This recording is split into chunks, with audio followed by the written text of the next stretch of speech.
बिहार में शिक्षकों की फिर से बम्पर बहाली को लेकर शिक्षा मंत्री सुनील कुमार जी ने क्या कुछ कहा, क्या कुछ सदन में कह रहे हैं, इन तमाम बातों को आप आज के इस वीडियो में सुनिए। और डोमिसाइल के बिना ही किस तरह से शिक्षक बहाली को जो है कि बातें कर रहे हैं शिक्षा मंत्री, क्या कर रहे हैं, आपके हक की बात कर रहे हैं, क्या है उसमें शिक्षा मंत्री जी, क्या डोमिसाइल नीति लागू करने की बात कर रहे हैं। आप सीधे तौर पर आज के इस वीडियो को देखिए, सीधे सदन में क्या कुछ बात रख रहे हैं शिक्षा मंत्री जी, सुनिए आप इसको। 1,60,000 राशि और नियुक्तियां होंगी और उसमें जैसा कि एक सदस्य कह रहे थे, कंप्यूटर शिक्षकों की भी संख्या 26,000 होगी। आगे चल के 85,000 से ज़्यादा लोग और परीक्षा दे रहे हैं और हम लोगों ने यह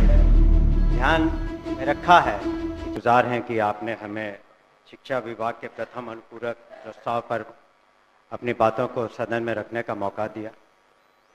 हम माननीय मुख्यमंत्री के प्रति अपना आभार प्रकट करते हैं कि उन्होंने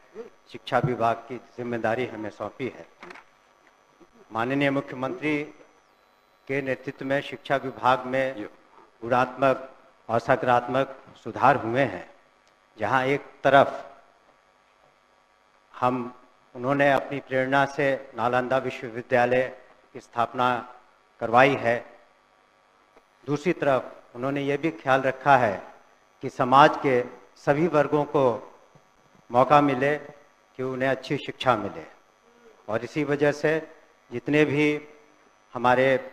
जो भी स्कीम्स इत्यादि आए, उसमें यह ध्यान रखा गया कि समाज के उन वर्गों का, विशेषकर बालिकाओं का, अल्पसंख्यकों का, पिछड़ों का, अति पिछड़ों का, दलितों का और कमज़ोर वर्गों को शिक्षा की सही शिक्षा उन्हें दी जा सके। और महोदय, यही कारण है कि हमारे बजट का एक बहुत बड़ा हिस्सा 18% से ज़्यादा, करीब 52,639 करोड़ 3 लाख रुपए शिक्षा विभाग के लिए रखे गए हैं। हमारे सामने महोदय चुनौतियां अनेक हैं, जहां 74,000 से ज़्यादा स्कूल हैं, 1,80,00,000 से ज़्यादा 1 से 12वीं कक्षा तक के स्टूडेंट्स हैं, छात्र छात्राएं हैं और हमारे पास करीब 5,77,000 शिक्षक हैं और सभी विश्वविद्यालयों मिलाकर के 26 लाख से ज़्यादा छात्र छात्राएं हैं। ऐसे में हमें ये ध्यान रखना था कि शिक्षा की गुणवत्ता में और सुधार आए। इसी वजह से एक ऐतिहासिक कदम माननीय मुख्यमंत्री जी ने उठाया और commission, Bihar public service commission के द्वारा हम लोगों ने 1,73,084 विद्यालय शिक्षकों की नियुक्ति एक ही दिन में की, जो पूरे हिंदुस्तान में एक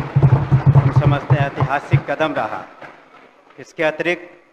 आने वाले दिनों में 1,60,000 राशि और नियुक्तियां होंगी और उसमें जैसा कि एक सदस्य कह रहे थे, कंप्यूटर शिक्षकों की भी संख्या 26,000 होगी। इसके अतिरिक्त स्थानीय निकायों से जो शिक्षक थे उन्हें राज्यकर्मी का दर्जा देने के उद्देश्य से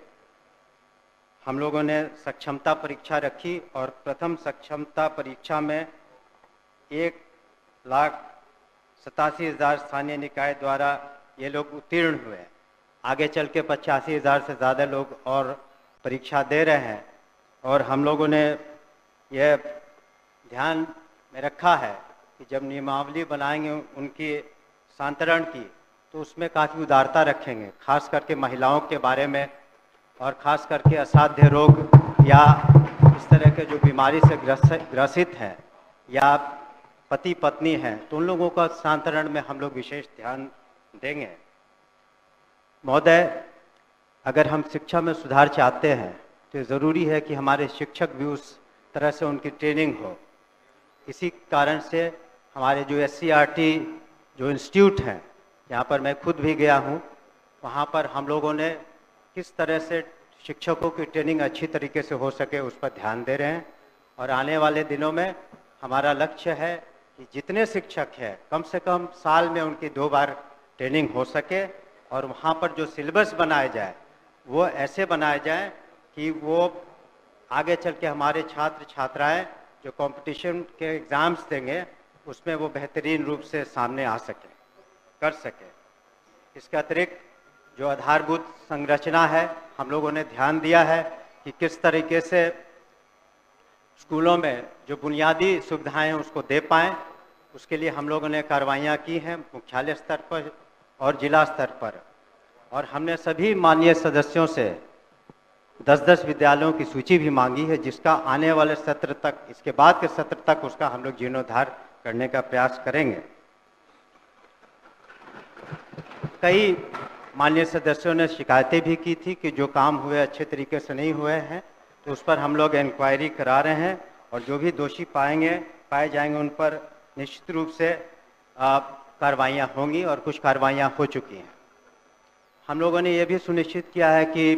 जो हमारे निजी विश्वविद्यालय हैं उनका रजिस्ट्रेशन हो सके, ताकि सही आंकड़ा आ सके, और जब उनका आधार सीडिंग कर देंगे तो ये पता चलेगा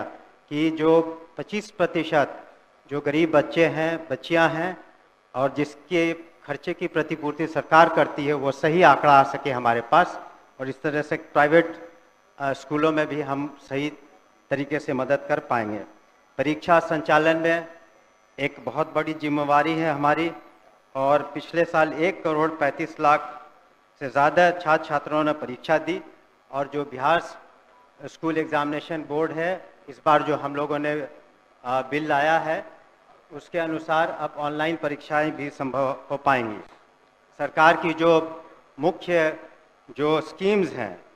जैसे मिड डे मील, मध्याह्न भोजन करते हैं, वो भी एक बहुत बड़ी चुनौती है। उसमें नित्य 1 करोड़ करीब 10 लाख बच्चों को हम मध्याह्न भोजन सही तरीके से देते हैं, और उसमें जो अगर शिकायतें मिलती हैं तो हमारे कमांड कंट्रोल सेंटर पर कोई भी व्यक्ति उसके बारे में सूचना दे सकता है। उसके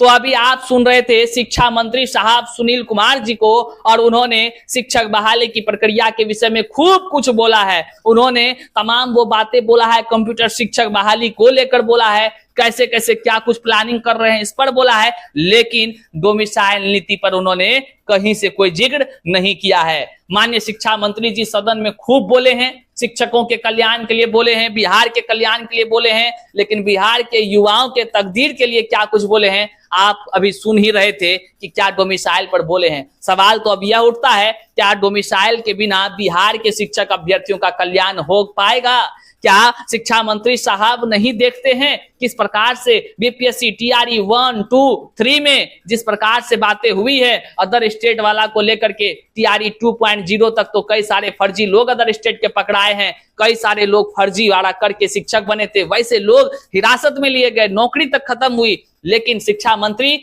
बिहार के तमाम युवा जिनसे वोट पाते हैं, जिससे जो है कि माननीय मुख्यमंत्री साहब जो अपने पद पर आसीन होते हैं, जिससे जो है कि बिहार के तमाम युवा जो पढ़े लिखे होने के बाद दर दर की ठोकरें खाते हैं, लेकिन उनके लिए शिक्षा मंत्री जी डोमिसाइल की बात नहीं करते हैं। शिक्षक बहाली की प्रक्रिया में कहीं ना कहीं तमाम जो बिहार के युवा है वह अपने हक के लिए डोमिसाइल की मांग कर रहे हैं। बहरहाल शिक्षा मंत्री जी की तरफ से डोमिसाइल पर अब तक कहीं कुछ नहीं कहा गया है, यह चिंतन का विषय है। शिक्षा मंत्री साहब से भी निवेदन है कि डोमिसाइल को लेकर थोड़ा सा आप भी चिंतित होइए और बिहार के तमाम युवाओं के लिए जो है आप डोमिसाइल नीति लागू कर आगामी शिक्षक बहाली की प्रक्रिया कराने की योजना बनाने का कृपा कीजिए। बहरहाल इस वीडियो को जन जन तक साझा कीजिएगा। मिलते हैं फिर से नए वीडियो में नई जानकारी के साथ, तब तक यही कहेंगे, चैनल पर नए तो सब्सक्राइब कीजिए और अपने तमाम साथियों तक सोशल साइट्स पर अपने तमाम स्टेटस पर इस लिंक को लगा दीजिए। बहरहाल यहां तक वीडियो देखने के लिए हम आपका आभार व्यक्त करते हैं। बहुत बहुत धन्यवाद।